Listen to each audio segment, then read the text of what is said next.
The first season of Invincible just ended, and it was pretty fantastic. I absolutely loved this show, and is probably going to be one of the most positive reviews on this channel.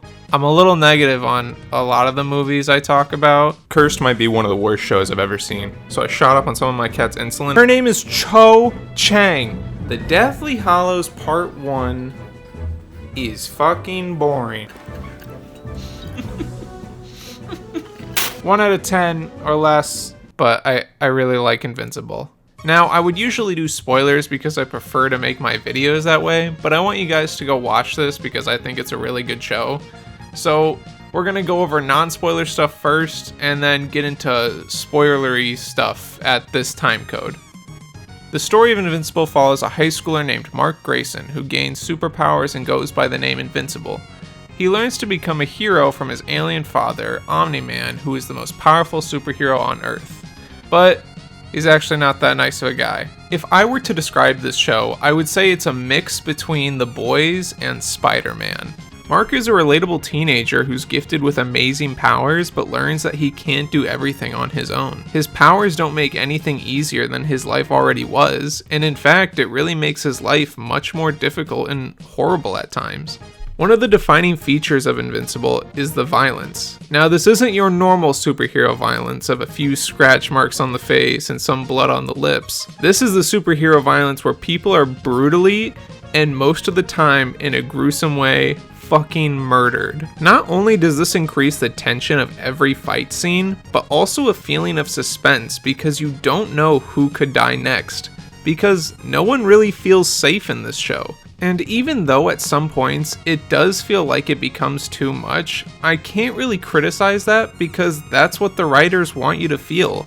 The violence and gruesomeness of the world they live in is brutal and to a certain point uncomfortable. And the thing that aids its violence and makes it that much more disturbing is that it's animation. Now, if you're one of the lucky 26 subscribers, please subscribe, I'm desperate. I will kiss you through the comment section right now if you subscribe. You probably know that I dabble in the animation game myself. Some videos will have an animation in the intro, and I have even made a shitty little animated short with my friends. And that's because I love animation. I love what you can do with it. If you can draw it, then you can animate it. And when you think about action and violence, you probably don't think about animation, but animation is honestly the best medium for it because nothing is holding you back from showing the impact, the explosion, and the gore. There are no technical constraints like you have to deal with in live action films. Invincible's animation shows things that you've probably never seen before in the most horrific ways.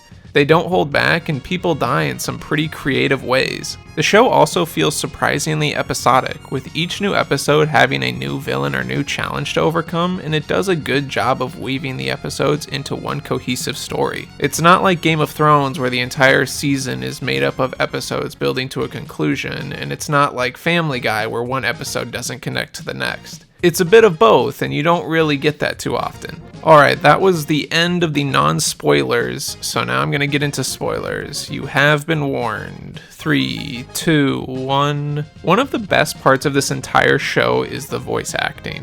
The entire cast was spectacular. J.K. Simmons is incredible at making himself come off as extremely threatening in some scenes. Where's Mark, William? But calm and genuine in others.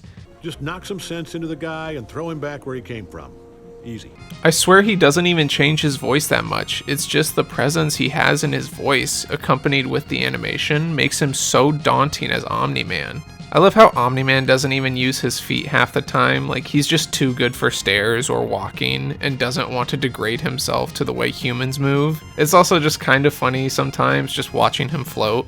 I really like the world building as well. The Earth they live on is filled with superheroes, demons, kaijus, smurfs, and whatever the fuck this is. Nothing is ever too much, and once again, that's an advantage of animation. You can have this diverse set of characters and it costs nothing, and it blends in really well with the rest of the world. The very first scene is the two jacked smurfs attacking the White House. From the very beginning, you know that this show is far from ordinary and that nothing is too crazy in this fictional world. Now, I already talked about Mark in the beginning, but Mark is a really good character. All he wants to do is help people, but he's got responsibilities outside of being a hero. He's got school, a shitty job, a girlfriend, and he tries to manage all of this while being a superhero. And during a point in the show, he's ready to give some of that stuff up. He quits his job. He says he doesn't want to go to college now. Being a superhero is changing him. And by the way these events are presented to us, it's not for the better. Not until he's literally almost beaten to death does he change. His close encounter to death changed him, and it's for the better. Mark now doesn't want to be a superhero.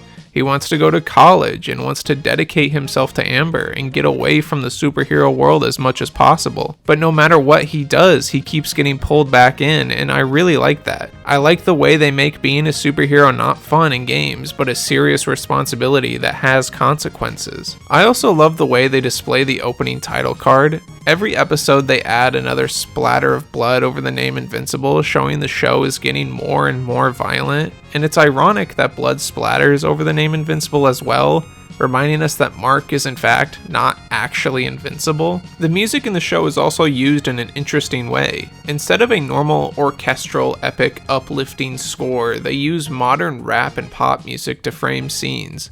I think this makes the world feel much more real, despite all the craziness that goes on in the show. This type of music fits with the characters we meet. They live in a gritty, horrible world, and having a generic superhero score would just not fit the narrative at all. If I had any complaints, it would be that this seems to be a popular type of subgenre right now, where, you know, the most powerful hero is actually a villain, and it is a very cool idea, but it does seem like a lot of pieces of media are doing this right now. But I do think since it's animated, it sets it apart, but I do feel like this type of story is being told rather often, and it makes it easy to guess where the plot is going. Like, you can guess pretty early on that Omni-Man is working for his planet to do something bad to Earth. Also, sometimes the way characters react doesn't seem to match their facial expressions. This is more of a side effect of this style of animation. The sets and characters do look realistic, but some of the emotion in the eyes is definitely lost in some scenes. However, in others, it's shown really well. I do really enjoy this show, and I'm excited for season 2. There's a lot of great elements to Invincible, and if you haven't watched it yet, you should go watch it. So I'm going to give Invincible a 9 out of 10. It's pretty great. Go watch it. That's the video, guys. I hope you enjoyed it. If you did, it would be very kind of you to leave a like and subscribe. The support really helps and makes me motivated to make more videos for you guys. Thank you for watching. Love you. Bye. Good night.